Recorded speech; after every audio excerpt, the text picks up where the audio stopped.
Por mais que as minhas amigas falem que é normal, eu preciso procurar o ginecologista. Existem alguns sinais, algumas queixas principais?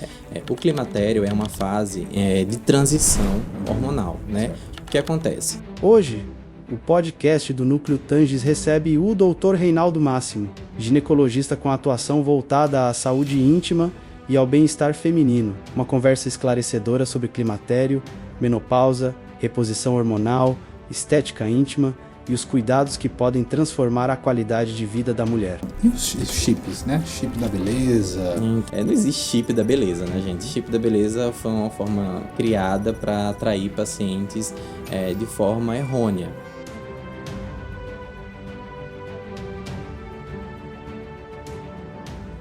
Bem-vindos a mais um podcast do Núcleo Tanges e hoje eu trago aqui um convidado especial, o Dr. Reinaldo, ginecologista focado na estética íntima da mulher. E hoje eu vou bater um papo com ele muito especial. Então, para você, mulher, amiga, alguém da família que tem interesse nos cuidados íntimos, não perca esse conteúdo, assista até o final, se inscreva no canal, curta e compartilhe. Seja bem-vindo, Reinaldo. Muito obrigado, é um prazer. Reinaldo, vamos começar o nosso bate-papo? Primeiramente, explicando para o pessoal de casa, né, para as nossas pacientes, os principais cuidados que você, ginecologista, tem com a região íntima.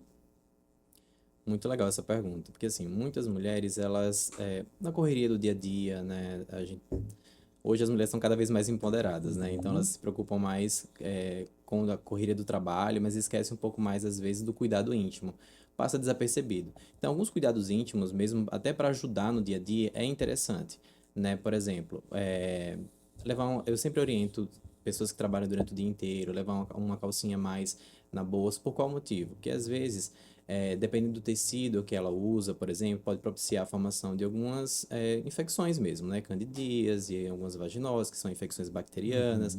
Então, no meio do dia, lá na hora do almoço, troca a calcinha e sempre usar um tecido de algodão, né? Isso porque aumenta a ventilação naquela região, propicia mais conforto também e evita essas formações de infecções.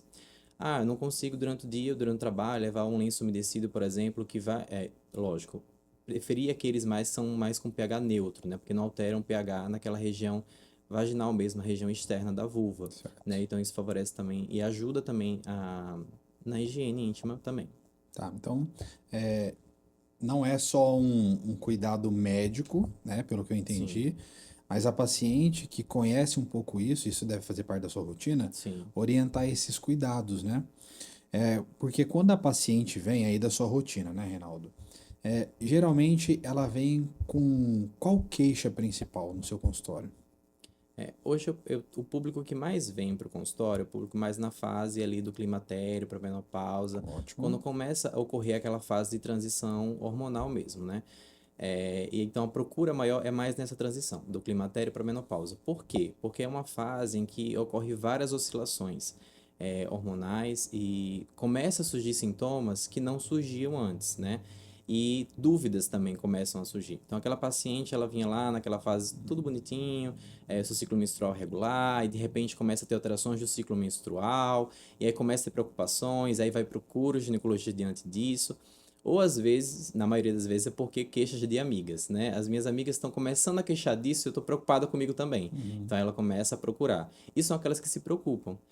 A maioria, na verdade, são aquelas em que já estão vivenciando uma fase nessa transição de oscilação já há bastante tempo, mas a amiga fala, a mãe fala, o colega, eu também tenho, é normal, aí isso é da fase, isso vai passar. E com o tempo isso só vai intensificando e vai piorando.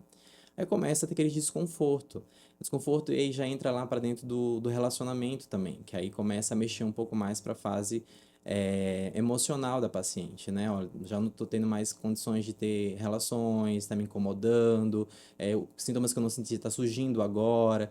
Então, a fase mais predominante no consultório é essa. Legal. Então, se você fosse explicar para as pessoas em casa, Reinaldo, o climatério é o que então, tá? Definição disso. E quando ela deve começar a procurar o teu atendimento? Perfeito. O climatério é uma fase de transição hormonal, né? Certo. O que acontece? Por volta dos 35 anos, a mulher ela já começa a ter uma alteração do principal hormônio feminino, que é o estrogênio. Então, ele começa a ter uma certa queda, na verdade, começa a oscilar. Essa oscilação vai ocorrendo e, ao mesmo tempo, ela vai oscilando e ela vai caindo também. E aí o que acontece? Começa a surgir alguns sintomas, que são aqueles sintomas mais frequentes. Calor, irritabilidade, às vezes esquecimentos fáceis que começam a ser mais corriqueiros, mais frequentes, queda de cabelo, né, unhas mais quebradiças, pele mais ressecada, ressecamento lá na região íntima. Isso começa a ficar um pouquinho mais frequente. Isso acontece com todo mundo? Não. Algumas mulheres passam pela fase do climatério e não sentem absolutamente nada, mas boa parte das mulheres apresentam sintomas. Então, por conta dessa fase de transição, lá mais para frente, não necessariamente você vai entrar no climatério e você vai entrar na menopausa. Você tem essa janela aí. Depois que vai ocorrendo essa transição, aí sim começa as oscilações dos ciclos menstruais, começam a ficar um pouco mais espaçados, a tal ponto dele passar um ano sem menstruar. Aí a gente bate o martelo na menopausa. Menopausa é quando a ausência da menstruação há mais de um ano. Então, se passou um ano sem menstruar, a gente caracteriza a menopausa. Só que o climatério ele engloba essa fase de transição e a menopausa também dentro, que são esses sintomas que ela começa a prestar decorrente da oscilação desse hormônio principal feminino, que é o estrogênio. Ótimo. E nessa fase, então, né, do climatério, aquele alerta, né, para quem está assistindo, para começar a tratar mesmo, para ela falar assim, não, eu tô sentindo isso daqui, por mais que as minhas amigas falem que é normal, eu preciso procurar o ginecologista. Existem alguns sinais, algumas queixas principais? O que eu sempre aconselho é, se você começou a sentir incômodo, procurar uma avaliação, Ótimo. procurar um conselho, tirar suas dúvidas. Não necessariamente você vai para o consultório com o ginecologista e vai achar que você vai sair lá com uma receita enorme, com um monte de medicação para você tomar de forma alguma. A intenção não é essa, a intenção é o cuidado. A intenção é você olhar a paciente como um todo e tentar enxergar o que de fato aquilo está incomodando para ela, porque às vezes ela está passando por essa fase e são às vezes ajustes na dieta, numa atividade física, em relação às questões emocionais, sociais, o meio que ela está inserida, e não necessariamente por conta dos sintomas de calorzão, que as pessoas falam, né? Que é o fogacho. Aqueles calorões, aquelas irritabilidades. Às vezes tem outras questões por trás que está levando a intensificar esses sintomas. E aí consegue amenizar. Obviamente, na maioria das vezes, isso vai intensificando um pouco mais, e aí sim a gente precisa ter uma avaliação um pouco mais detalhada. A gente precisa já fazer um perfil hormonal, dependendo da idade, a gente precisa pedir alguns exames específicos, principalmente quando a gente pensa em tratar essa paciente com terapia hormonal. Então, alguns cuidados prévios a gente precisa ter com essa paciente de exames para investigação, principalmente na questão de história familiar pregressa. Por exemplo, se a mãe dela teve um câncer, por exemplo, de mama, que é uma das queixas principais, e, na verdade, queixas não, são preocupações principais da mulher. Se eu fizer terapia hormonal, vai me dar câncer? Então, é uma preocupação muito frequente em relação a isso. Vamos aprofundar um pouquinho nesse tema que é muito importante e as pacientes me perguntam muito também, né? As indicações dessa terapia de reposição hormonal, né? E de fato se e até onde vai, né? Porque existe o câncer de mama, que existe um fator genético associado, Sim. né? Geralmente paciente mais jovem, né? E tem que fazer um estudo genético e pode ser pela epigenética, o estilo de vida da paciente, enfim. Sim. Como é que você diferencia, ô Reinaldo, essa paciente eu posso, não posso, mesmo ela tendo histórico de câncer de mama na família? Mesmo a paciente tendo histórico familiar, a gente precisa. O saber que ela tem histórico familiar é a gente ficar com uma pulga atrás na orelha. É a gente ficar com um pouco mais de atenção para essa paciente. Então, a gente precisa olhar ela com um pouco mais de cuidado, atenção, os exames fazer com uma periodicidade, uma frequência um pouco maior em relação às pacientes que não têm histórico familiar, por exemplo. Não é pelo fato da mãe ou irmã ter câncer de mama que necessariamente ela pode ter, porque existem várias variações genéticas mesmo que podem levar ao câncer de mama. Se a gente sabe que tem um histórico familiar genético, a chance e o risco é maior, mas isso não contraindica de forma direta. Então, fazendo, por exemplo, a mamografia naquelas pacientes que têm uma idade adequada, ou a paciente não está naquela idade de fazer mamografia, mas tem um fator genético familiar presente, a gente pode pedir um ultrassom prévio antes de pensar na introdução da terapia hormonal. Fez a avaliação, não tem nenhuma contraindicação, não tem nenhuma alteração nos exames, tá tudo bem, mas a paciente tem uma queixa frequente, ela tem sintomas predominantes da menopausa, que é esse calor, essa irritabilidade, insônia, não consegue dormir, tem uma alteração da qualidade de vida. Ela tem uma indicação para fazer a terapia hormonal, porque a gente já escolheu, como é que fala? A gente já excluiu os fatores que levariam como fator para levar para o câncer de mama, né? Fator de risco, na verdade, desculpa. Então, isso aí a gente excluiu, a paciente pode começar a fazer a terapia hormonal. Isso não contraindica. Agora, a paciente, ela tem fator genético, ou a gente fez o exame e tem ali uma alteração naquele exame que seja sugestivo. A gente tem outras alternativas que não hormonal para indicar para essa paciente. Então, a gente tem, por exemplo, fitoterápicos, a gente tem antidepressivos, que como efeito colateral tem benefício para a paciente em relação aos sintomas que ela está apresentando do climatério e da menopausa. Então, não necessariamente porque ela está na menopausa e tem um fator genético presente que ela vai ficar desassistida, que ela não vai ter cuidado, que ela não vai ter uma forma de direcionar um tratamento por conta dos sintomas que ela está apresentando. Por isso que cada paciente é uma paciente. Então, a gente precisa olhar ela de forma individualizada, ver os fatores que estão influenciando aquilo para a gente poder selecionar e indicar o tratamento adequado. Muito bom. Então veja, né, pessoal, mulheres em específico, né, veja que existe um universo de tratamentos, né, terapia de reposição hormonal, né, tratamentos mais naturais, entre aspas, como fitoterápicos.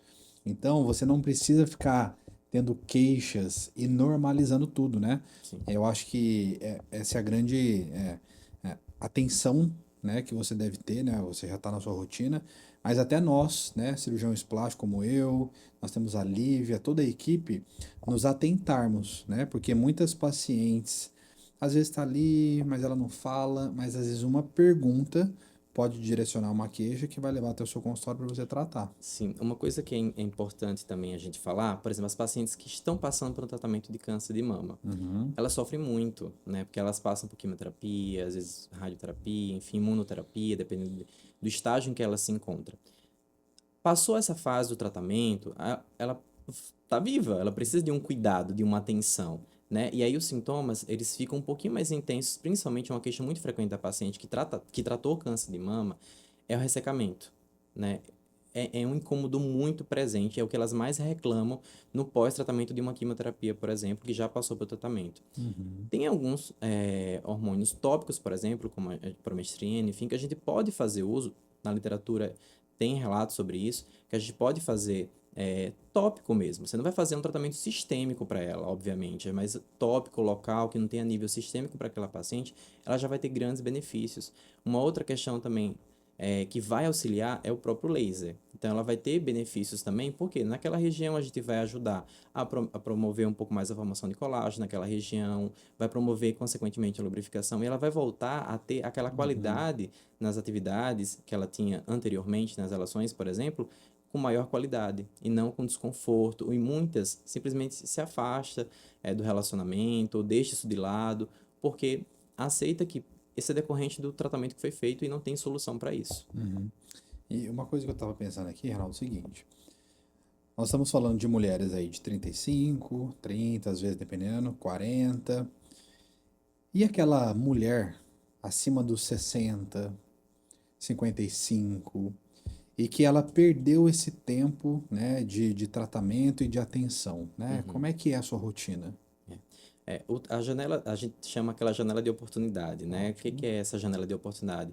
É aquela fase em que a paciente entrou na menopausa, aquele 1 ano sem menstruar, como eu falei, até 10 anos, é relatado na literatura, e até os 60 anos. A partir dos 60 anos para frente, uma terapia hormonal ela já não tem benefícios para essa paciente, porque já tem fatores aí que propiciam até, não que vai ocorrer, mas favorecem, por exemplo, algumas alterações de Alzheimer, por exemplo, que está presente ali. Então, para essas pacientes 60 a mais, que não tem indicação nenhuma, a gente tem alternativas. O laser ela vai ter muito benefício, porque a gente vai ajudar a... Porque ocorre o quê? Uma diminuição da vascularização local naquela região, e aí tem um ressecamento do tecido naquela região, e com o laser a gente vai favorecer aumento de colágeno naquela região, aumenta a lubrificação, e até com estrogênio tópico, por um período curto, obviamente, vai favorecer a vascularização também naquela região. Então, tem alguns benefícios que a gente pode utilizar, não necessariamente a terapia hormonal para essa paciente 60 a mais, que vai favorecer ela a ter novamente uma vida sexual favorável para ela mesmo, de forma ativa. Hoje, muitas mulheres 60 a mais, elas estão, Sim. né, ficando solteiras, divorciadas, enfim, e tem buscando realmente uma melhor qualidade de vida. Isso é possível.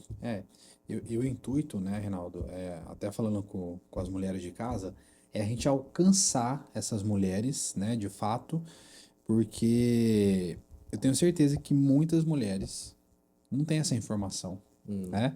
Então, imagine, eu vou dar um exemplo até da minha mãe. A minha mãe, ela teve que tirar o útero, o ovário muito cedo.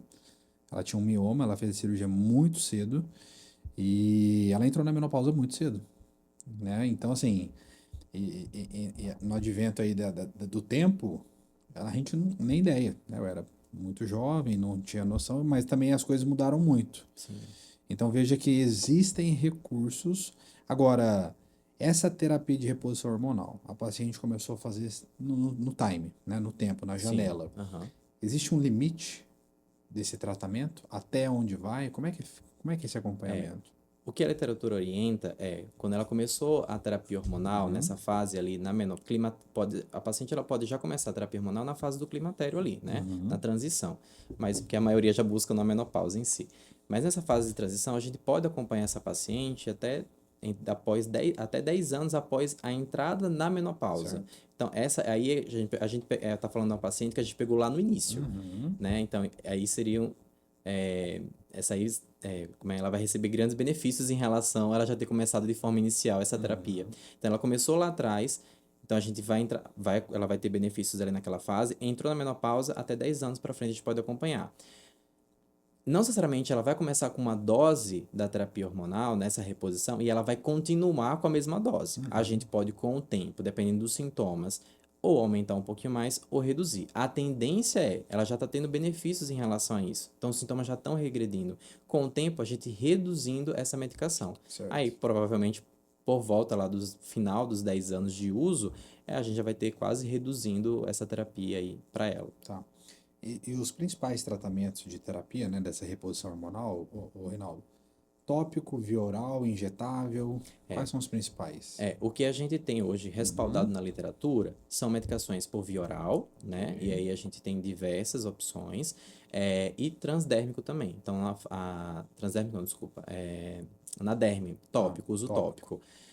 A gente tem um dispositivo, né, que ele auxilia um pouco, mas o intuito dele foi criado, eu não vou falar o nome a marca, foi utilizado como anticoncepção, mas ele é utilizado ele também auxilia nessa fase da transição do climatério, Certo. né, que é o transdérmico mesmo. Tá. Injetável, Injetável a gente não tem muita segurança, nem tem respaldo na literatura em relação aos injetáveis. Por quê? Porque são medicações que não são fornecidas com um nível de segurança nas farmácias, são feitas em manipulação. Então a gente não sabe direito como foi feito, se aquela dosagem está correta, o tempo de vida útil daquela medicação. Então a gente fica um pouquinho um pé atrás em relação aos injetáveis na literatura, né? Então dá um pouco mais de insegurança em relação a isso. ótimo. E Reinaldo, e os chips, né? Chip da beleza. Então, é justamente essa a questão. Não existe chip da beleza, né, gente? Chip da beleza foi uma forma criada para atrair pacientes de forma errônea, né? Então, na literatura mesmo, o que traz para a gente são medicações que estão lá na farmácia, são fornecidas, porque é passado por um sistema de segurança e vigilância muito rigoroso, que sabe que vou dar aquela medicação para o paciente, então eu sei o tempo de vida útil daquela medicação, quando eu tirar, o que vai acontecer posteriormente. Os injetáveis, eles não dão essa segurança, esse respaldo. Pode ter a mesma medicação que tem na via oral, mas eu não sei o tempo de vida útil daquela medicação, quanto tempo ele vai estar agindo, e se eu vou conseguir retirar depois, porque como é uma medicação que ela é feita por um dispositivo injetável, às vezes eu não consigo retirar e vai ficar lá. Aí a gente faz esse injetável, o paciente passa um tempão com o uso dessa medicação, aí começa a sentir sintomas. O que deveria ser feito? Eu simplesmente retirar essa medicação. Suspende, né? Suspende, Isso. mas eu não consigo suspender. Né? Porque eu não consigo, às vezes, achar o dispositivo ali que está no subcutâneo, naquele tecido lá subcutâneo da paciente. Então, é algo que é difícil o manejo, algo que não tem ainda respaldo na literatura em relação a isso, como uma segurança mesmo. Então, pessoal, fica esse alerta, né? Chip da beleza, né? chips hormonais, tomem cuidado, tá?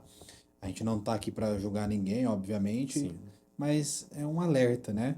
Então, nada melhor do que você passar com um profissional que vai te orientar da maneira correta, né, Reinaldo? E assim, a gente vê muito, tem muitas pacientes que vão fazer cirurgia, tem Sim. o chip, né? Então, assim, inclusive eu tive um caso de uma paciente que foi me solicitado para tirar, né? Eu fui encaminhado de um profissional para tirar, mas de fato não tinha. Porque tem essas questões de absorção, tem uns que são inabsorvíveis, Exato. então é muito complexo, E né? às vezes entra lá, porque as pessoas que buscam esse tipo de medicação, por quê? Porque às vezes é mais prático, é mais fácil. Ah, tá lá, não preciso me lembrar para tomar a medicação. Mas não tem noção que às vezes a profundidade que é colocado esse dispositivo, às vezes não consegue retirar. Às vezes tem que tirar um. Você, como cirurgião plástico, sabe melhor que eu. Às vezes tem que tirar um tecido muito grande para poder daquele meio ele está ali e nem é garantido que ele está ali naquele Sim. pedaço ali, né? Então fica algo bem difícil. Então se eu pudesse dar um recado mesmo para vocês aí de casa tenham cuidado com quem vocês buscam, os profissionais. Não é contraindicando ninguém, mas se tem sintomas, se você está apresentando sintomas, se você tem queixas, procure uma avaliação com um especialista, tire suas dúvidas, ele vai relatar as opções. Obviamente você vai discernir se você faz sentido para você aquela opção terapêutica que foi ofertado ou não, né? Se aquilo te traz segurança em relação àquilo, mas fazer aquilo realmente com segurança e tranquilidade. Porque terapia hormonal não é simples como parece. Ah, eu vou dar um hormôniozinho para ela ali, tá tudo bem, acabou, resolveu, o sintoma sumiu. Mas, consequentemente, a introdução da terapia hormonal, aí a gente precisa. Porque essa parte é importante. As pessoas não têm essa noção. Eu comecei a terapia hormonal, eu não só vou simplesmente fazer uma terapia hormonal para ela e eu vou, tá, tchau, pode ir. A gente só vai se ver ano que vem lá para acompanhamento de rotina, né? Como muitas pessoas falam. Não, eu vou precisar estar acompanhando de Sim. perto essa paciente. Então, eu comecei propus uma terapia hormonal para ela, mesmo por via oral. Começou a tomar medicação, olha, eu quero que você volte em tanto tempo, eu quero rever você. Surgiu alguns sintomas desse intervalo, me comunica, me avisa. Então, eu vou tendo ali, a paciente está comigo o tempo todo, então eu vou estar acompanhando se algo surgir, para que então eu possa interromper, né, esse tratamento ou reformular um outro, né, junto com ela. Não simplesmente dar e tchau. E aí é onde começam os sintomas, aí onde começa como é que fala? As contraindicações não, começam esses sintomas que levam a esses, o que eu quero dizer sintomas de efeitos colaterais, desculpa. Os efeitos colaterais que eles começam a surgir por conta dessa medicação que ela iniciou e às vezes ela começa com sangramento, surge um pólipo e aí começa aquela preocupação. E com um profissional que não é habilitado, não entende dessas questões, ele simplesmente, procura agora um ginecologista e o que a gente chega muito pra gente é justamente resolver o problema que não foi resolvido por um outro colega, né? Legal. E aí, Reinaldo, é o seguinte, cirurgia íntima, né? Eu sei que muitas pacientes vêm no seu consultório, né? E você vai tratar clinicamente, mas quais são as cirurgias que você realiza hoje? Bom, hoje, atualmente, eu realizo ninfoplastia, né, que é a retirada dos pequenos lábios lá naquela região em excesso. Capusplastia, porque a parte superior lá naquela região da vulva tem excesso de pele. E esse excesso de pele, às vezes, incomoda, provoca atrito. Algumas pessoas, realmente, algumas pacientes queixam muito, por exemplo, de não ter vergonha de colocar um biquíni para ir para a praia. Durante algum exercício na academia, por conta do tecido que usa da calça, incomodar, provocar atrito. Então, são mais essas cirurgias que eu faço, que eu realizo. É, e assim, até a gente vai colocar aqui na tela, pessoal, o quê? Aí, Renan, você brilha lá. Então, existe uma diferença quando a gente vai tratar, né? A ninfoplastia, então você trata os pequenos lábios, que tá aparecendo na imagem aí para vocês, né? Já essa cirurgia são os grandes lábios, ou é a parte mais superior? Tem os pequenos lábios, né, nessa região, e em cima, logo acima da região do clítoris, vem um capuz, que a gente chama de capuz, né? E aí, às vezes ele forma um chapéuzinho, com excesso de tecido, e isso incomoda. E aí ele vai e desce até a região dos pequenos lábios. Então, até toda essa região a gente pode retirar. Os grandes lábios a gente já trata de uma outra forma, né? Às vezes com preenchimento, né, para dar volume, com bioestimulador, dependendo da idade, ou associar os dois em conjunto para dar um pouco mais de volume nessa região. Dificilmente a gente vai fazer cirurgia para diminuir o excesso. Às vezes, só com essa proposta de bioestimulador e preenchedor, já consegue dar volume e resolver essa questão dos grandes lábios. Já os pequenos, na maioria das vezes, é o excesso dele, que começa lá no início da puberdade mesmo a formar. Sim. É interessante, né? Então, é, mesmo ali na região dos grandes lábios, na região íntima, o bioestimulador é bem-vindo. Sim. Alguma tecnologia mais você usa ali na região? Bioestimulador? Além da, a gente pode, tem algumas alternativas que a gente pode utilizar, né? O próprio laser na região da vulva a gente pode utilizar, por quê? Porque ele também vai produzir colágeno naquela região. Mas o que vai depender da proposta para aquela paciente é o grau de flacidez.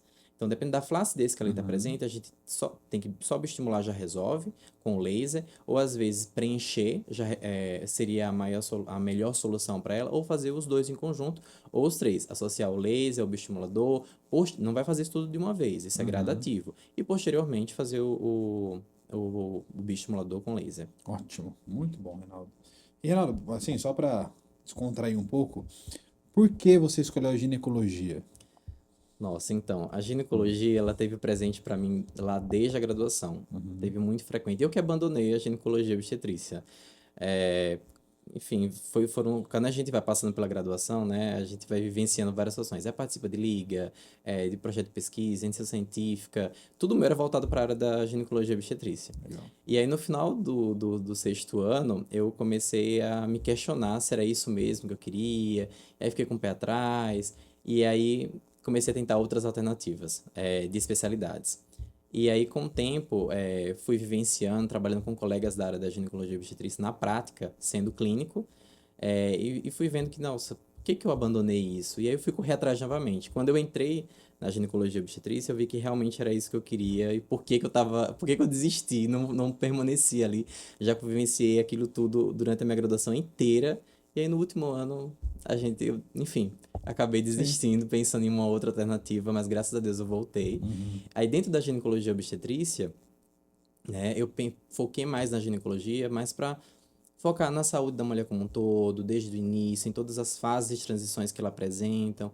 E a obstetrícia eu sei que é uma fase muito linda e que eu amo também, mas é algo que demanda mais atenção, mais cuidado do que a ginecologia, porque ela fica mais naquela fase ali, só da parte da gestação. Eu queria mais além, eu queria mais que isso, eu queria uma fase como um todo, toda essa fase de transição. Então, por isso que eu optei mais pela ginecologia. Muito bom, muito bom. E, Reinaldo, me diga uma coisa. Tem vários médicos que nos acompanham, né? Assim, eu recebo muitas vezes no direct, estudantes, e a gente sabe que a gente está numa era bem complexa. Eu sempre gosto de trazer esse tema, né, nos podcasts, porque eu sei que pessoas reais estão assistindo e a gente pode ajudar essas pessoas, tanto profissionais médicos, não médicos e pacientes, né? Hoje, né, você olhando o cenário médico, medicina, pegando a sua área de ginecologia e obstetrícia, eu vejo que, na minha parte de cirurgia plástica, muita coisa se banalizou. Né? O que é banalizar? As pessoas criam nomes fictícios, as pessoas vendem sonhos, montam orçamentos assim gigantescos, com nomes ilusórios. Então eu recebo muitas pacientes já se queixando e já em alerta. Na sua prática, na ginecologia, como que tá para eu entender?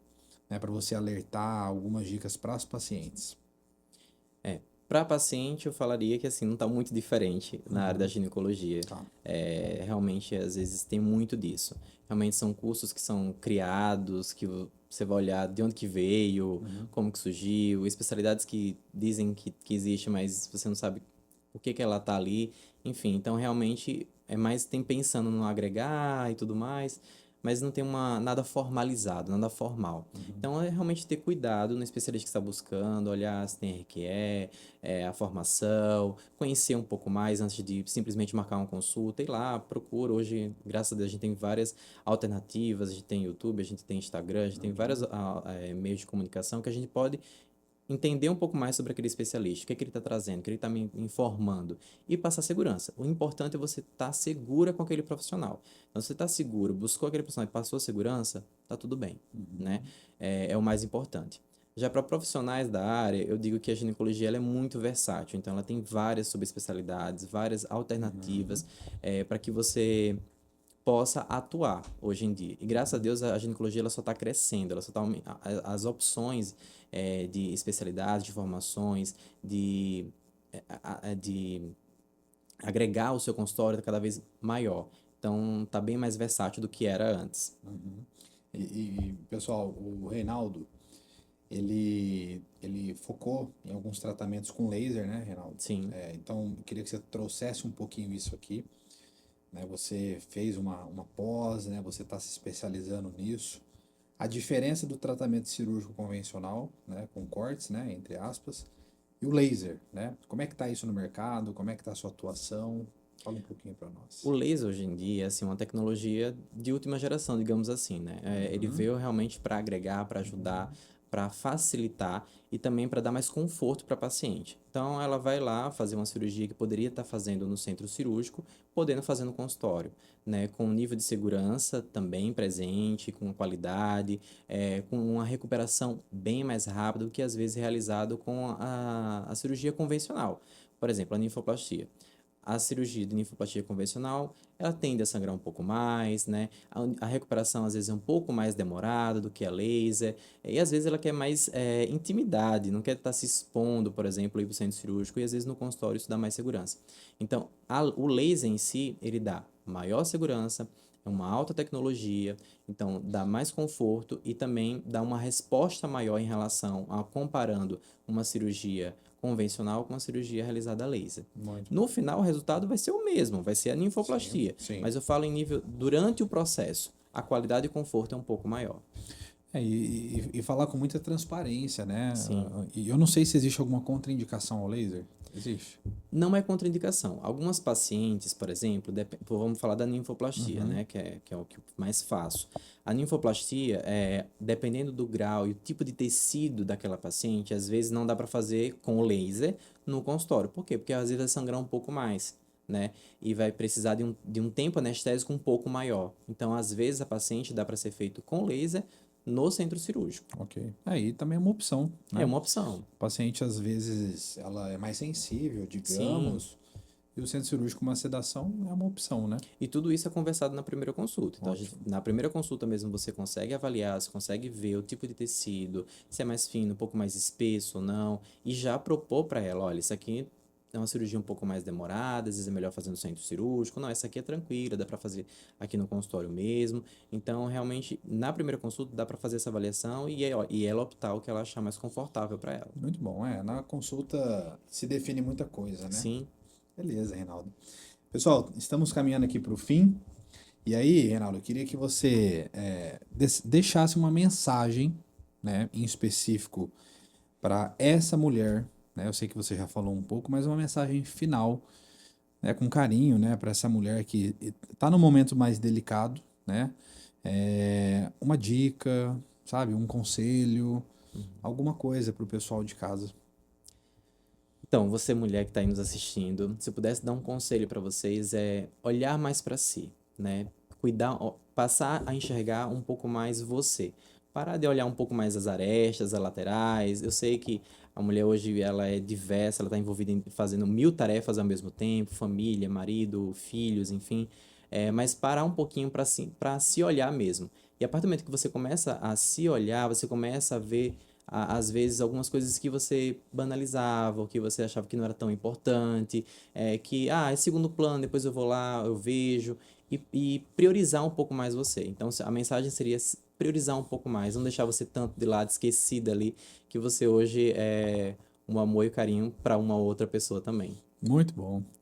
Olha só, pessoal, que, né, bate-papo aqui, que conversa mais incrível. E eu sei que isso pode ter despertado em você alguma coisa diferente. E a gente está aqui no Núcleo para te ajudar, né? Aqui na descrição vai ter o contato, o WhatsApp, né, que o time vai colocar lá.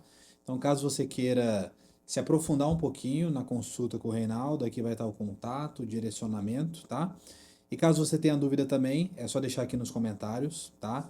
E se fez sentido para você, se você chegou aqui até o final, não deixe de compartilhar, porque eu tenho certeza que você pode ter uma amiga, né, alguém na família que possa estar sentindo algo que o Reinaldo acabou de dar uma aula aqui pra gente, certo? Reinaldo, obrigado, tá? Muito Até o obrigado, eu que próximo, vamos agradeço. conversar um pouquinho mais também. Temos Vamos. vários assuntos. Sim, Hoje a gente foi um pouco mais macro e depois a gente vai aprofundando um pouquinho mais. Obrigado. estou à disposição. Top, Renanzinho. Top. Ah, que bom.